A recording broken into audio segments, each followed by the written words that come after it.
নমস্কাৰ স্বাগতম good morning 18 ষ্টুডিঅত মই অস্মিতা গোস্বামী আৰু এক ব্ৰেকিং নিউজ ৰাজ্যত কোভিড ৰোগীৰ মৃত্যুৰ সংখ্যা বৰ্তমান বৃদ্ধি পাইছে সোমবাৰে দিনটোত ৰাজ্যখনত 92 গৰাকী কোভিড ৰোগীৰ হৈছে মৃত্যু সোমবাৰে 6394 গৰাকী লোক কৰোনাত আক্ৰান্ত কামৰূপ মেট্ৰত সোমবাৰে আক্ৰান্তৰ সংখ্যা হৈছে 1100 ৰাজ্যত কৰোনাৰ সংক্ৰমণৰ হাৰ 6.99% হ্ৰাস পাইছে ৰাজ্যত কোভিড ৰোগীৰ আৰোগ্যৰ হাৰ হৈছে 85.73% আমি পুনৰবাৰ জনাইছো ৰাজ্যখনত কোভিড ৰোগীৰ মৃত্যুৰ সংখ্যা এতিয়া বৃদ্ধি পাইছে সোমবাৰে ৰাজ্যখনত 92 গৰাকী কোভিড ৰোগীৰ হৈছে মৃত্যু সোমবাৰে 6394 গৰাকী লোক কৰোনাত আক্ৰান্ত হৈছে কামৰূপ মেট্ৰত সোমবাৰে আক্ৰান্তৰ সংখ্যা হৈছে 1100 গৰাকী ৰাজ্যত কৰোনাৰ সংক্ৰমণৰ হাৰ 6.99% পাইছে হ্ৰাস ৰাজ্যত কোভিড ৰোগীৰ আৰোগ্যৰ হাৰ হৈছে 85.73%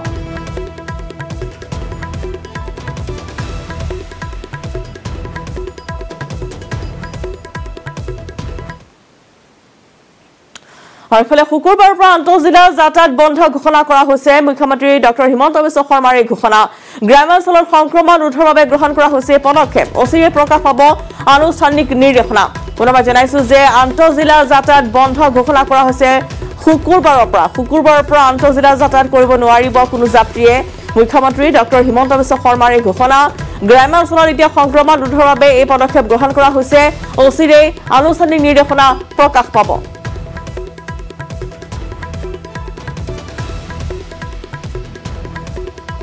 কৰোনা সংক্ৰমণৰ হাৰ যাতে হ্ৰাস পায় তাৰ বাবে এই পদক্ষেপ গ্ৰহণ কৰা হৈছে আৰু গ্ৰামাঞ্চলত যাতে এই সংখ্যা কমাব পাৰি তাৰ বাবে মুখ্যমন্ত্ৰী হিমন্ত বিশ্ব শৰ্মাৰ ঘোষণা শুকুৰবাৰৰ পৰা আন্তঃজিলা যাতায়াত বন্ধ কৰা হ'ব এই ঘোষণা কৰিছে মুখ্যমন্ত্ৰী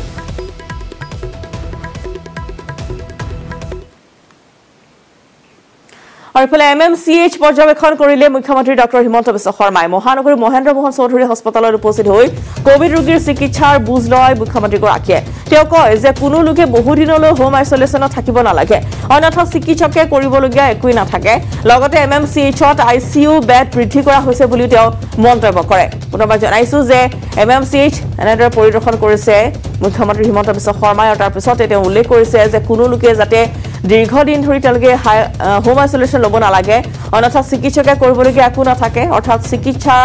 পৰা যদি বঞ্চিত হৈ থাকে সেই সকল ৰোগী তেতিয়াহলে আসলতে পৰৱৰ্তী সময় যদি আহে তেতিয়াহলে চিকিৎসকৰ তাত কৰিবলৈ একো নাথাকে লগতে MMCHত ICU বেড বৃদ্ধি কৰা হৈছে বুলি তেওঁ সংবাদ মাধ্যমৰ আগত মন্তব্য আগবঢ়ায় যেনেকৈ যোৰহাটক ডিব্ৰুগড় হওক হটকাৰ কৰা ব্যৱস্থা কৰা যাব নেকি চাগে ইয়াৰ পৰা ডেড বডি লৈ যোৱাৰ কোনো স্কোপ নাই যদি গুৱাহাটীত কোনোবা মৃত্যু হৈছে হটকাৰটো ইয়াতে কৰিব লাগিব কিন্তু ইয়াতে অলপ ফেচিলিটি বঢ়াবৰ কাৰণে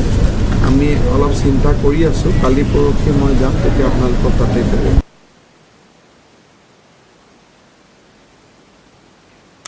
আফালে কোভিড মহামাৰীৰ প্ৰতি লক্ষ্য ৰাখি সকলোকে সজাগ হ'বলৈ আৰু প্ৰশাসনৰ নিৰ্দেশ মানি চলিবলৈ পুনৰবাৰ আহ্বান জনালে আৰক্ষী সঞ্চালক প্ৰধান ভাস্কৰ জ্যোতি বসন্তই আৰক্ষীৰ নিৰ্দেশ নমনা কোভিড প্ৰটকল ভংগ কৰা সকলৰ বিৰুদ্ধে কঠোৰ ব্যৱস্থা লৈছে আৰক্ষীয়ে বৰ্তমানলৈকে জৰিমনা বিহিছে 55 লাখ টকা জব্দ কৰিছে বহু যান বাহনো সদৰি কৰিছে আৰক্ষী সঞ্চালক প্ৰধানগৰাকীয়ে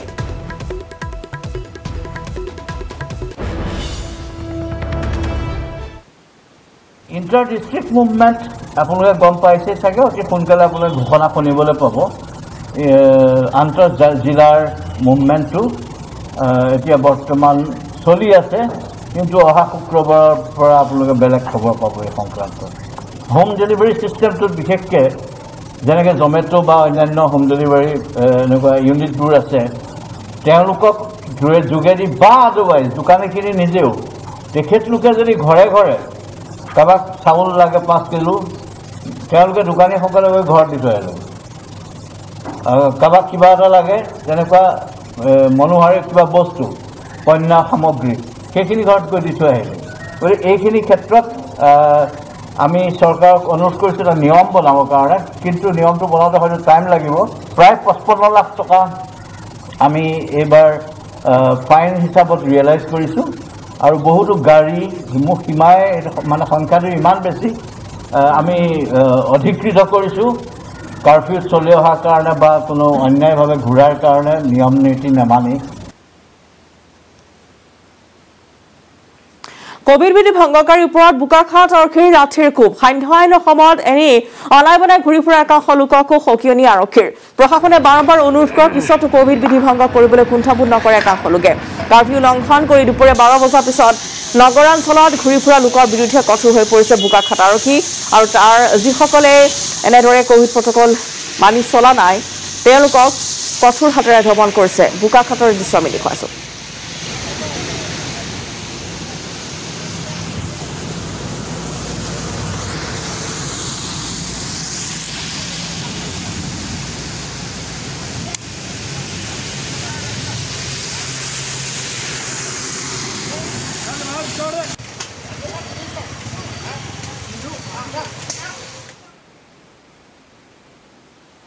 और फिलहाल कोविडत मृत्यु হৈছে ৰাজ্যৰ বিশিষ্ট শিক্ষাবিদ ডক্টৰ জুস্না ভট্টাচাৰ্য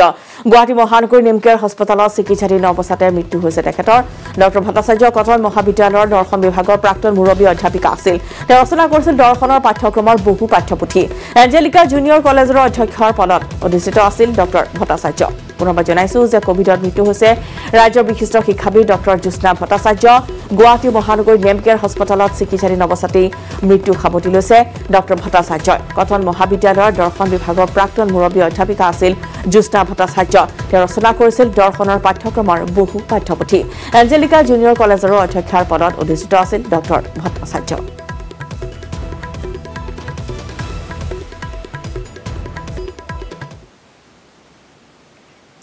और इफाले भारत मुकली हब कोरोना रोगर औषध DRDOए प्रस्तुत कर उलियाइছে कोविड-19 2DG औषध प्रतिरक्षा मंत्री राजनाथ सिंहे मुकली करिले कोरोनार औषध अहा सप्ताहत कोरोना आक्रांतक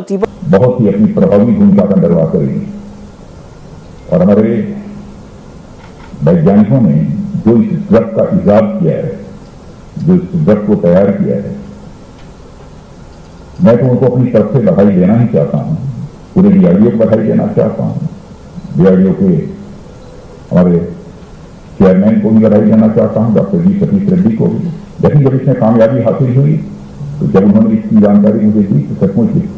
मुझे इसकी बेहद खुशी हुई है ये शायद हमारी पहली इंडिजिनस रिसर्च के आउटकम के तहत दवा है जो सीधे सीधे कोविड के वायरस के प्रकोप को पूरे वैज्ञानिक दृष्टिकोण से कम करने का पूरा पोटेंशियल रखती है प्रतिरक्षा मंत्री गराकीये कोৱাৰ দৰে ভাৰতে সমগ্ৰ বিশ্বতে এক নজিৰ স্থাপন কৰিলে সকলোৰে আশা DRDOৰ এই উদ্ভাৱন কৰোনাৰ বিৰুদ্ধে মৃত সঞ্জীৱনী হওক news desk report news 18 Assam north east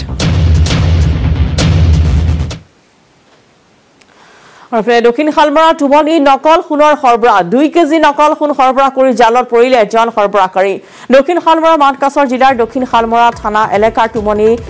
কাৱাহাগিত Shahidul ইছলামৰ ঘৰত অভিযান চলাইছিল আৰক্ষীয়ে শহীদুল ইছলামক আটক কৰাৰ লগতে 1.8 কেজি ওজনৰ এটা নকল সোণৰ নাও সহ দুখনকৈ মটৰচাইকেল জব্দ কৰিছে আৰক্ষীয়ে আৰক্ষীৰ অভিযান কালত দুজনকৈ লোক নিখাৰ সুযোগ লৈ পলায়ন কৰিছে আৰক্ষীয়ে লোক দুজনক মাৰধৰ জেৰা চলাই আছে যদিও ইয়াৰ পূৰ্বে দক্ষিণ শালমৰাত কিছুদিন পূৰ্বে আৰক্ষীয়ে নকল সোণৰ মূৰ্তি জব্দ কৰিছিল দক্ষিণ শালমৰা এলেকাত এটা দুষ্ট চক্ৰ দীৰ্ঘদিনৰ পৰা নকল সোণ কম দামত বিক্ৰী কৰি সাধাৰণ ৰাইজক ৰাম ঠগন দি অহা পৰিলক্ষিত হৈছে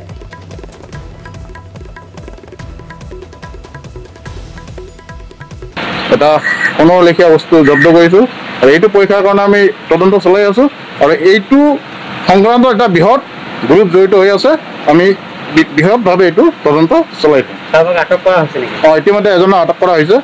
আৰু তাক খোজপোছ কৰি থকা হৈছে আৰু তাৰ সহায়ত আমি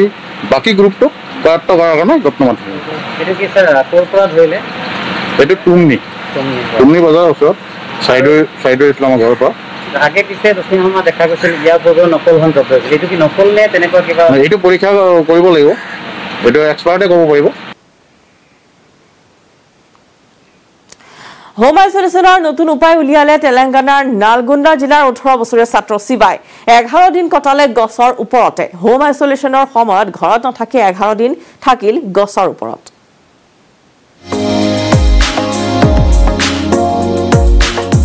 कोरोना महामारीয়ে দুৰ্যোগত পেলাইছে সমগ্ৰ দেশক সুৰক্ষাৰ বাবে স্বেচ্ছাই গৃহবন্দিত্ব কটাইছে দেশৰ বহু লোকে যিসকল কোভিড-19ৰ শিকাৰ হৈছে সেইসকলেও নিজকে আছুতীয়াকৈ ৰাখিছে বিশেষ কক্ষত। কিন্তু তেনে এক মুহূৰ্ততেই এজন যুৱকৰ ভিডিঅ' ভাইৰেল হৈছে সমগ্ৰ দেশজুৰি। ভিডিঅ'টো আন একো নহয়, এজন যুৱক এজোপা গছত উঠি গৈছে। গছৰ ওপৰত সাজি লোৱা হৈছে এখন সৰু চাং আৰু সেই চাঙৰ ওপৰতেই 11 দিন কটালে এই যুৱকজনে। পিছে কিয়? হোম আইচলেশ্যনৰ নতুন উপায় উলিয়াই এই যুৱকজনে 11 দিন ধৰি গছৰ ওপৰত কটাই আঁতৰি থাকিল নিজৰ পৰিয়ালৰ পৰা। তেলেংগানাৰ নালগোন্দা জিলাৰ 18 বছৰীয়া শিৱাৰ দেহত যোৱা 4 মে'ত পোৱা গৈছিল কোভিড পজিটিভ। পিছে ঘৰত পৃথককৈ থকাৰ সুবিধা নাছিল এই শিৱা নামৰ ছাত্ৰজনৰ। গাঁৱতো নাছিল কোনো আইচলেশ্যন চেণ্টাৰ আৰু সেইবাবে চিকিৎসকে হোম আইচলেশ্যনৰ বাবে দিয়া পৰামৰ্শ কাৰ্যকৰী কৰিবলৈ এইদৰে গছৰ ওপৰত আশ্ৰয় লৈ নিজকে নিলগাই ৰাখিলে পৰিয়ালৰ পৰা।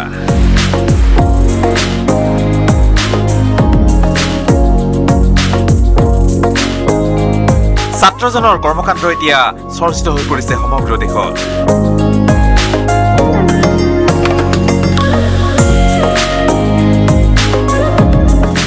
Bureau report, news 18 Assam north east.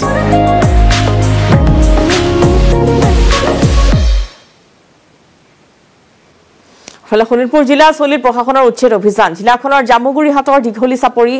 লোলেটাপু আৰু ভৈৰৱী বটিয়া বাৰীৰত সোমবাৰে আৰক্ষী আৰু CRPFৰ বিশাল বাহিনী লৈ উচ্ছেদ অভিযানত নামি পৰিল জিলা প্ৰশাসন। নদুৱাৰ ৰাজচক্ৰ বিষয়া ডক্টৰ আকাশদ্বীপ কাকতিৰ নেতৃত্বত এই উচ্ছেদ অভিযানত 25টাকৈ সন্দেহজনক পৰিয়ালৰ বাসগৃহ ভাঙি পেলোৱাৰ লগতে JCB লগাই খেতি পথাৰসমূহ নষ্ট কৰি পেলোৱা হয়। উচ্ছেদ অভিযানৰ উবান পাই সন্দেহজনক লোকসকল পলাই পতং দিয়ে। উল্লেখযোগ্য যে দীঘলী চাপৰি, লালেটাপু আৰু বটিয়ামাৰী ভৈৰৱীত একাংশ সন্দেহজনক নাগৰিকে চৰকাৰী ভূমি বেদখল কৰি নিগাজিকৈ ঘৰ সাজি কৃষি কৰ্মত জড়িত হৈ আহিছিল। প্ৰশাসনৰ লোকে জানিবলৈ দিয়া মতে যোৱা বৰ্ষত এই অঞ্চলৰ পৰা 522টা সন্দেহজনক পৰিয়ালক উচ্ছেদ কৰা হৈছিল আৰু এই সকল লোকেই পুনৰ আহি উক্ত চৰকাৰী ভূমি বেদখলত নামি পৰিছে। আগন্তুক দিনত সন্দেহজনক লোকসকলৰ বিৰুদ্ধে কঠোৰ ব্যৱস্থা অব্যাহত থাকিব বুলিও জানিবলৈ দিয়ে প্ৰশাসনে।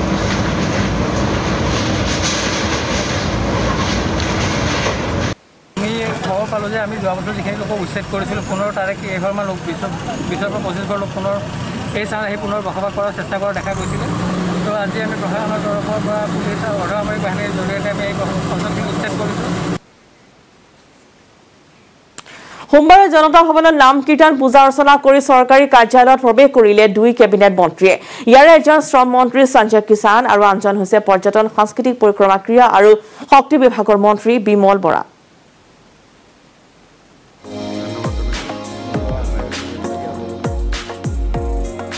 সোমবাৰে কেবিনেট মন্ত্ৰীৰ চকীত বহিল 4টাকৈ গুৰুত্বপূৰ্ণ বিভাগৰ মন্ত্ৰী বিমল বৰাই।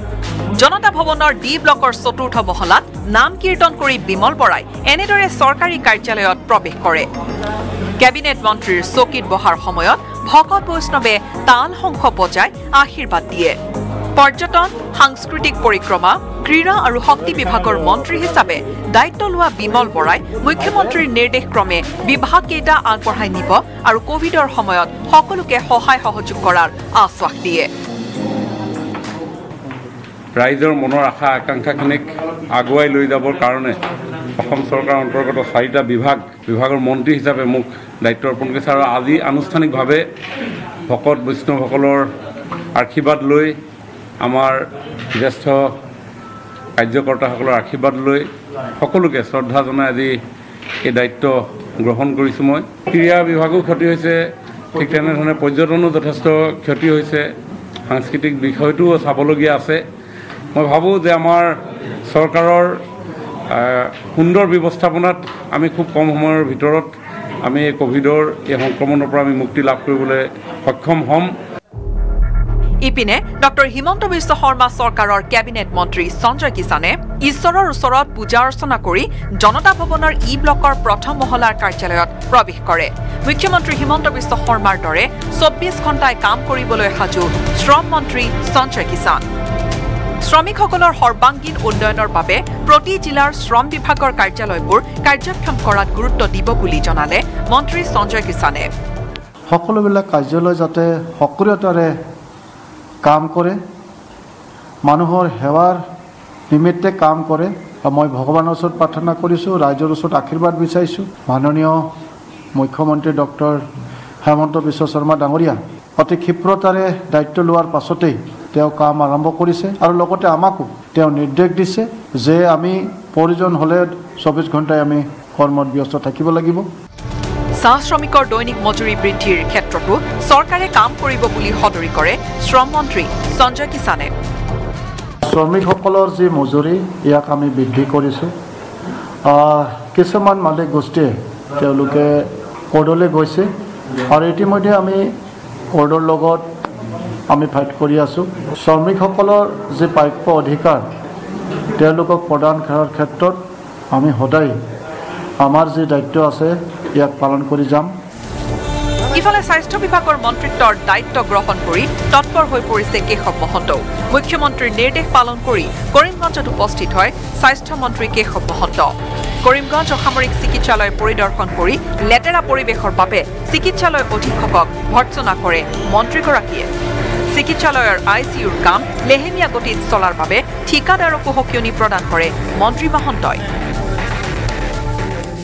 ইয়াত এটা ICUৰ প্ৰয়োজন, গতিকে ICU আমি টাৰ্গেট দিছোঁ 20 দিনৰ ভিতৰত ইয়াত ICU নিৰ্মাণ কৰি সম্পূৰ্ণ হ'ব লাগে। তৎকালীনভাৱে ইয়াত এটা অক্সিজেন জেনেৰেশ্যন প্লেণ্ট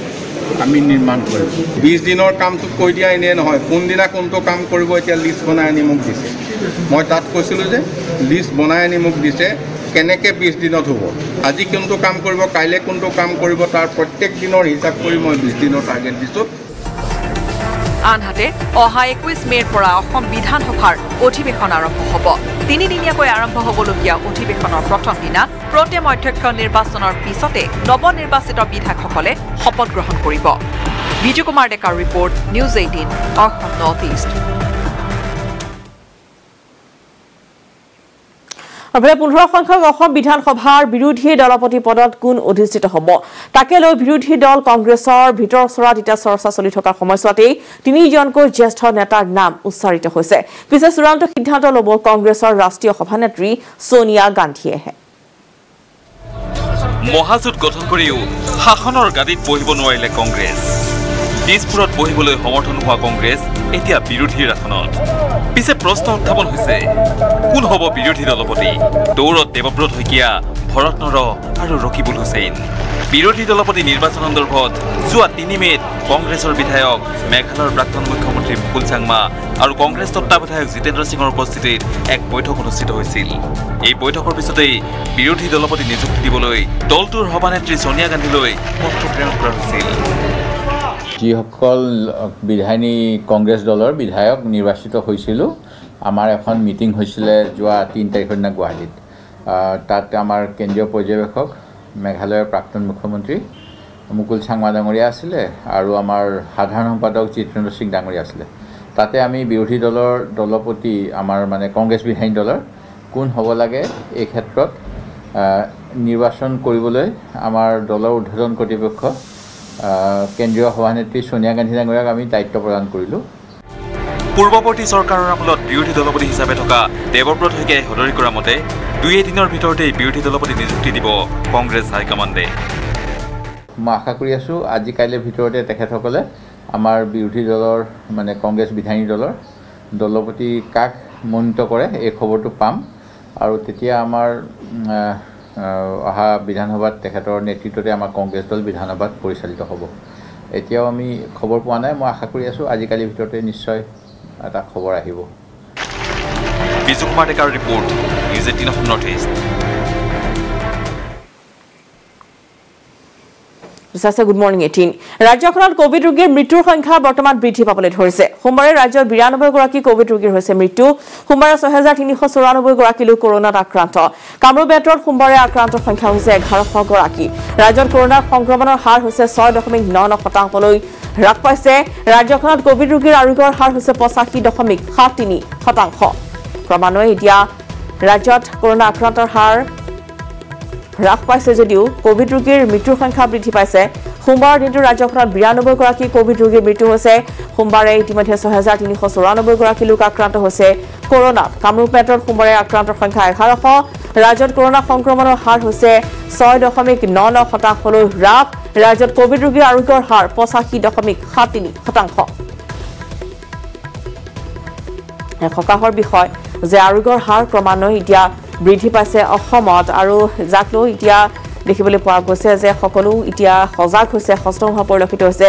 জনসাধাৰণৰ মাজত সেই সজাগ আহি পৰিছে আৰু বিভিন্ন প্ৰান্তত যাতে আৰু গ্ৰামাঞ্চলত যাতে এই হাৰ কিছু হ্ৰাস কৰিব পাৰি তাৰ বাবে আন্তঃজিলা যাতায়াত আগন্তুক শুকুৰবাৰৰ পৰা বন্ধ কৰাৰ কথা ইতিমধ্যে ঘোষণা কৰিছে মুখ্যমন্ত্ৰী ডক্টৰ হিমন্ত বিশ্ব শৰ্মাই সমান্তৰালভাৱে প্ৰতিটো ৱাৰ্ডতে চিচি কেমেৰা থকাৰ কথা তেওঁ উল্লেখ কৰিছে আৰু দেখিবলৈ পোৱা গৈছে যে দিনৰাত একাকাৰ কৰি সকলো বৰ্তমান চিকিৎসক আৰু চিকিৎসা কৰ্মীসকল অহৰহ তেওঁলোকে নিজৰ চেষ্টাত ব্ৰতী হৈ পৰিছে যাতে সকলোকে সুস্থ কৰি তুলিব পাৰি কোভিড ৰোগীসকলক যাতে অতি শীঘ্ৰেই আৰোগ্য কৰি নিজৰ ঘৰলৈ পঠিয়াব পাৰি তাৰ বাবে আৰু এতিয়া ৰাজ্যখনত ক্ৰমান্বয়ে দেখিবলৈ পোৱা গৈছে যে আৰোগ্যৰ সংখ্যা বৃদ্ধি পাবলৈ ধৰিছে কামৰূপ মেট্ৰত সোমবাৰৰ দিনত আক্ৰান্তৰ সংখ্যা হৈছে 1100 আৰু বৰ্তমান যি আচলতে দেখিবলৈ পোৱা গৈছে যে নৈশ সান্ধ্য আইন আৰু যি কাৰফিউ ৰখা হৈছে তাৰ বাবেও এই আৰোগ্যৰ হাৰ কিছু পৰিমাণে বৃদ্ধি পোৱা বুলি কিছু সংখ্যক লোকে ক'ব বিচাৰে আৰু ৰাজ্যখনত এতিয়া সংক্ৰমণৰ হাৰ এতিয়া হৈছেকৈ 6.99% হ্ৰাস পাইছে আৰু আৰোগ্য হাৰ হৈছে 85.73% হৈছে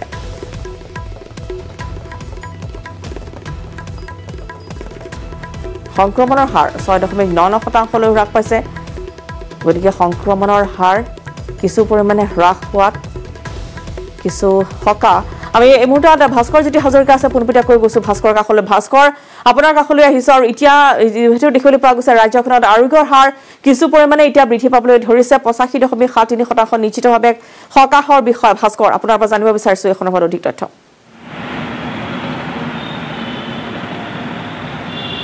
নাই যদি চাই সংক্ৰমিত হাৰৰ সংখ্যা সেই হাৰৰ সংখ্যা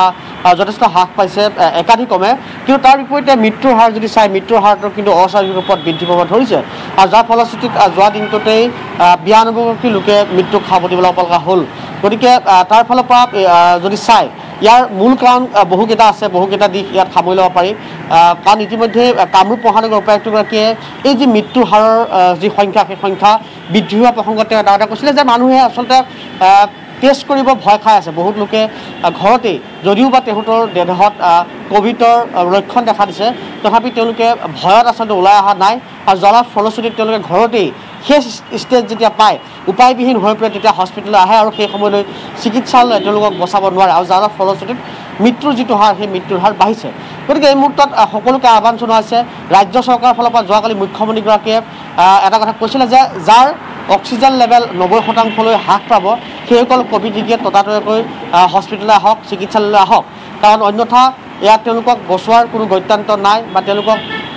ঘৰতে আচলতে সেই অক্সিজেন দিয়াৰ ক্ষমতা এই মুহূৰ্তত চৰকাৰৰ হাতত নাই তেনে ক্ষেত্ৰত গতিকে সকলোকে আহ্বান জনাইছে যেন প্ৰতি মুহূৰ্তত চৰকাৰক সহযোগিতা আগবঢ়াওক অৰ্থাৎ যিকোনো দেহত যদি লক্ষণ দেখা পায় কোভিডৰ তেনে তেওঁলোকে ততাতৈয়াকৈ টেষ্ট কৰক আৰু যদি কিবা কাৰণত তেওঁ হোম আইচলেশ্যন লয় সেই সময়ত যদিহে তেওঁৰ দেহত অক্সিজেনৰ লেভেল 90%লৈ আহে তেন্তে অচিৰে চিকিৎসালয়লৈ আহক কাৰণ অন্যথা যদি শেষ মুহূৰ্তলৈ আহে তেন্তে তেওঁক চিকিৎসালয়ে বচাব নোৱাৰিব আৰু যাৰ ফলশ্ৰুতিত এতিয়া এনেধৰণৰ ঘটনা সংঘটিত হৈছে বিশেষকৈ মৃত্যুৰ হাৰৰ যিটো সংখ্যা সেই মৃত্যুৰ হাৰৰ সংখ্যা যথেষ্ট বৃদ্ধি পোৱা দেখিবলৈ পাইছোঁ আৰু যিহেতু সংক্ৰমিত হাৰৰ সংখ্যা হ্ৰাস পোৱাৰ সময়তে আন এটা উল্লেখনীয় পদক্ষেপ গ্ৰহণ কৰিছে ৰাজ্য চৰকাৰে অহা শুক্ৰবাৰৰ পৰা যিহেতু আন্তঃজিলাৰ যি যাতায়াত ব্যৱস্থা এখন জিলাৰ পৰা আন এখন জিলালৈ যি বাছ সেৱা সেই বাছ সেৱা সম্পূৰ্ণভাৱে বন্ধ কৰি দিছে গতিকে স্বাভাৱিকতে হয়তো যিহেতু সেই সিদ্ধান্ত গ্ৰহণ কৰিছে একমাত্ৰ বিশেষকৈ গাঁওসমূহত দেখিবলৈ পোৱা গৈছে গাঁওসমূহতো এই সংক্ৰমিত লোকৰ সংখ্যা যথেষ্ট বৃদ্ধি পাইছিলে আৰু সেই ফলশ্ৰুতিতে ৰাজ্য চৰকাৰে এই সিদ্ধান্ত গ্ৰহণ কৰিছে যাতে এখন জিলাৰ পৰা আন এখন জিলালৈ যাব নোৱাৰে যাতে সংক্ৰমিত হাৰৰ যিটো সংখ্যা সেই সংখ্যা যাতে এই ধাৰত কমি থাকে তাৰ বিপৰীতে যাতে বৃদ্ধি নাপায় সেইবাবে বিশেষ ব্যৱস্থা গ্ৰহণ কৰা হৈছে গতিকে দেখা যাওক সকলো চৰকাৰ প্ৰশাসনে বা চিকিৎসকসকলে যথেষ্ট তেওঁলোকে কষ্টৰে তেওঁলোকে নিষ্ঠাৰে আচলতে কাৰ্য সম্পাদন কৰিছে তাৰ মাজতে এতিয়া তেওঁলোকৰ নিৰ্দেশনা তেওঁলোকৰ যি ধৰণৰ গাইডলাইন সেই গাইডলাইন আপুনি মই সাধাৰণ মানুহে কেনেদৰে পালন কৰোঁ কাৰণ অন্যথা মই আগতেও কৈছোঁ যে যদি আপুনি চৰকাৰী নিৰ্দেশনা বা গাইডলাইন আপুনি পালন নকৰে তেন্তে অন্যথা অকল আপোনাৰ সমাজখন বা আপুনি অকল আপোনাৰ পৰিয়ালটোৱে যে নহয় গোটেই সমাজখনে আচলতে এই বিপদৰ গৰাহলৈ ঠেলি যাব পাৰে গতিকে তেনে ক্ষেত্ৰত সকলোৰে স্বাৰ্থত আপুনি ওলাই আহক আৰু সহযোগিতা আগবঢ়াওক যদিহে কিবা দেহত তেওঁলোকে কোভিডৰ যি লক্ষণ দেখা দিছে তেনে ততাতৈয়াকৈ চিকিৎসালয়লৈ আহক আহি টেষ্ট কৰক আৰু লগতে চিকিৎসালয়ৰ পৰামৰ্শ গ্ৰহণ কৰক আৰু যিসকল হোম আইচলেশ্যনত থাকে তেওঁলোকে অক্সিজেন লেভেল কমাৰ পূৰ্বে আচলতে চিকিৎসকসকলৰ তত্বাৱধানত বা চিকিৎসালয়লৈ অহাৰ আহ্বান জনোৱা হৈছে গতিকে সকলোকে মই আকৌ পুনৰবাৰ এই নিউজেক্টৰ জৰিয়তে এই মুহূৰ্তত যিসকল নিউজেক্টৰ দৰ্শক আছে তেওঁলোকক অনুৰোধ জনাইছোঁ যে সকলোৱে আচলতে এই মুহূৰ্তত চৰকাৰে সহায় সহযোগিতা আগবঢ়োৱাৰ সময় এজনে আনজনক সহায় কৰি আচলতে এই কোভিডৰ যি মহামাৰী সেই মহামাৰীৰ বাবে ফলত মহামাৰীৰ পৰা আচলতে অসমখনক বচোৱাৰ সময় গতিকে সকলোতে এতিয়া কোনো জাতিভেদ নাই বা কোনো ৰাজনীতিক উদ্ধত ৰাখি কেৱল মাথো স্বাৰ্থত বা সুৰক্ষাৰ স্বাৰ্থত আচলতে সকলো ওলাই অহাৰ প্ৰয়োজন ৰশ্মিতা নিশ্চয় ভাস্কৰ ধন্যবাদ জনাইছোঁ আপোনালৈ আৰু গুৱাহাটী মহানগৰীৰ খবৰ ইতিমধ্যে ভাস্কৰ জনাইছে সমান্তৰালভাৱে প্ৰতিটো বিভাগৰে দায়িত্ব লোৱাৰ পিছতে সকলোতে সষ্টম হৈ পৰা পৰিলক্ষিত হৈছে ভাস্কৰ দেখিবলৈ পোৱা গৈছে যে GMC MMCHলৈ মুখ্যমন্ত্ৰীগৰাকী নিজে গৈছে আজি তেওঁ তেজপুৰ মেডিকেললৈ যাব গতিকে সমান্তৰালভাৱে প্ৰতিটো বিভাগৰে চিকিৎসকৰ সৈতে তেওঁ ইতিমধ্যে বাৰ্তালাপ কৰিছে যাতে এই হ্ৰাস গুৱাহাটী মহানগৰ যিহেতু 1100 ভাস্কৰ গতিকে এই হ্ৰাস যাতে আৰু কমাব পাৰি তাৰ বাবে তেওঁ নিজেই আচলতে প্ৰত্যক্ষভাৱে তাত সহযোগিতা আগবঢ়াইছে বা তেওঁ নিজে তদাৰক কৰা দেখিবলৈ পোৱা গৈছে